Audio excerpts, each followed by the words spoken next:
da universidade pública, apenas um usuário do serviço público sem uma participação maior. Então a Lei Suplicy veio marcar esse terreno, que é regular as entidades estudantis, delimitar as atribuições e a participação dos estudantes. Então isso já começa a tirar essa liberdade, esse anseio da juventude universitária daquela época de intervir. Acaba, inclusive, eliminando aspectos de criatividade, de irreverência, de generosidade do estudante daquela época, quando vem um elemento externo à universidade, no caso o Ministério da Educação, de um governo autoritário, a tentar impor sanções, limitar a atuação, tentar criar um projeto universitário autoritário. Isso a gente começa a perceber de 64 a 68, inclusive quando as entidades, muitas deixam de funcionar, muitas são eliminadas, muitas deixam de poder atuar. Muitos estudantes, inclusive, são presos, outros têm que inventar outras formas de atuar, ir para outros lugares para poder atuar. Então acho que esse foi uma grande perda desse vigor universitário, que eu vou falar um pouquinho da retomada disso, mas sobre outras bases, não é a mesma coisa. E eram estudantes que tinham arquivos, inclusive arquivos vivos, que os ex-alunos faziam parte da vida universitária, voltavam às universidades. Os estudantes tinham a história em mãos, literalmente, né? Porque os arquivos universitários você passava de gestão para gestão.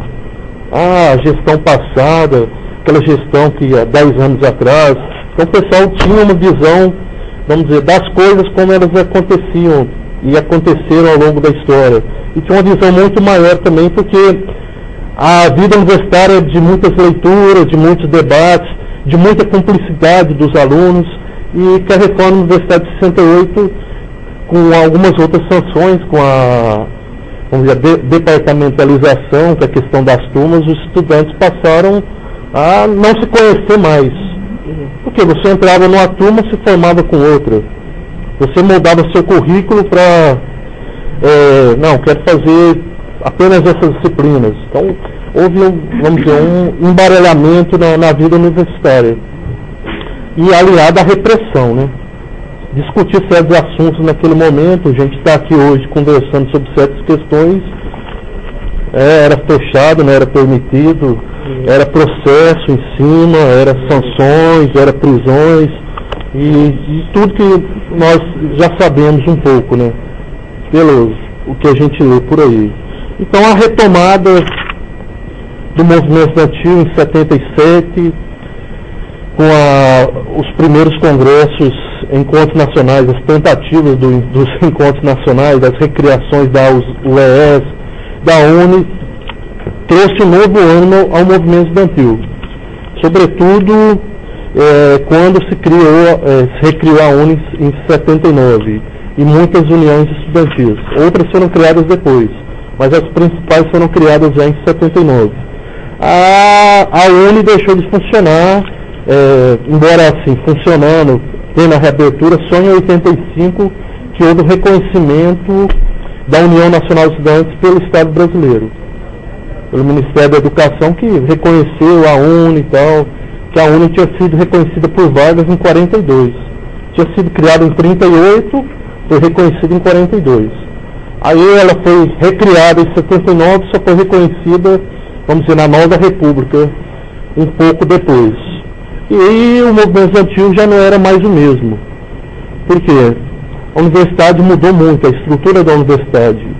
A forma de encarar os alunos das instituições, as entidades estudantis que tinham uma certa tradição passam a ficar um pouco esvaziadas, porque a universidade muda a sua estrutura de ensino, a sua forma de organizar a vida estudantil. Os estudantes já têm uma outra cabeça, vamos dizer assim, já há uma preocupação muito grande com a empregabilidade.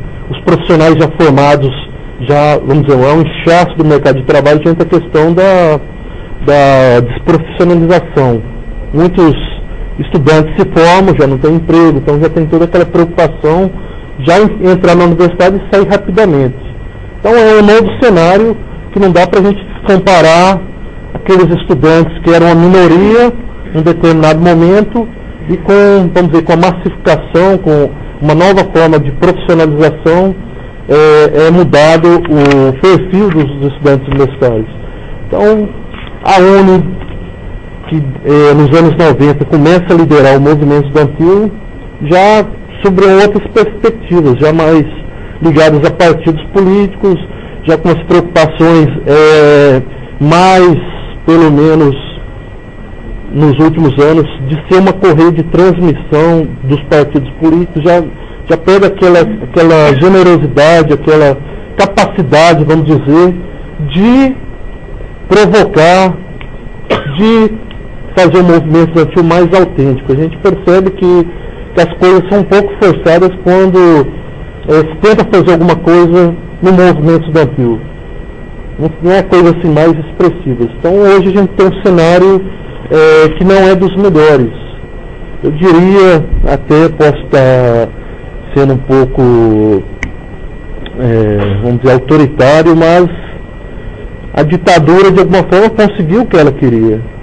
Conseguiu ter, quando você tem uma União Nacional de Estudantes que recebe vastos recursos públicos, em certos momentos que deveria falar alguma coisa, se silencia, a gente percebe que a ditadura, que queria criar um diretório nacional de estudantes, apoiando da forma que eles deveriam, hoje a gente tem uma União Nacional de Estudantes no mesmo perfil, que cheio de projetos culturais, cheio de ligações com alguns ministérios, mas a gente não percebe uma autenticidade na atuação da União Nacional de Estudantes. A gente não percebe que é um comprometimento com os estudantes. Isso os depoentes lá atrás já me falavam. Se a gente, enquanto movimento estudantil, a gente não trabalha com as lutas próprias dos estudantes, a gente não tem legitimidade para avançar nas reivindicações lá em cima, lá no alto, porque a gente abandona as universidades, a gente abandona as reivindicações próprias dos estudantes e vamos discutir outras questões que os estudantes às vezes não estão muito ligados, muito linkados. Então eu percebo hoje que como que a gente retoma esse movimento estudantil?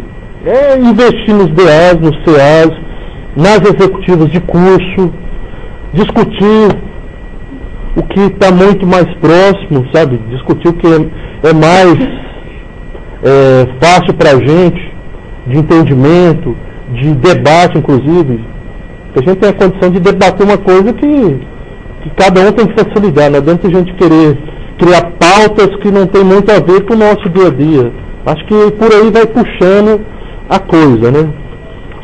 Então eu acho que o nosso trabalho tem esse objetivo de passar um pouco dessa experiência desses estudantes, de ter depoimentos, ter texto, ter análise, para que as pessoas tenham não lições, mas não apenas exemplos, mas lições, como dizia o Mário de Andrade, né? Talvez não podemos servir de exemplo, mas podemos servir de lição. Então acho que a história tem esse papel. Não acredito assim que o nosso trabalho, as pessoas vão ler, vão se interessar e vão começar a sair na rua porque os estudantes dos anos 60 fizeram isso. Mas é um trabalho cultural para as pessoas pensarem, refletirem, perceberem que estamos num país muito difícil e que à medida que a gente deixa de questionar, à medida que a gente deixa as coisas acontecerem, a gente está indo para o mesmo buraco também. Isso que eu tento passar, né, nessas intervenções com os estudantes, com os debates que a gente faz, porque é muito fácil a gente pensar apenas nas nossas preocupações cotidianas. Agora, a gente tem que ver que lá na frente isso vai repercutir para a gente também, né? Agora, então, para fechar, eu queria falar que o movimento estudantil voltou à cena.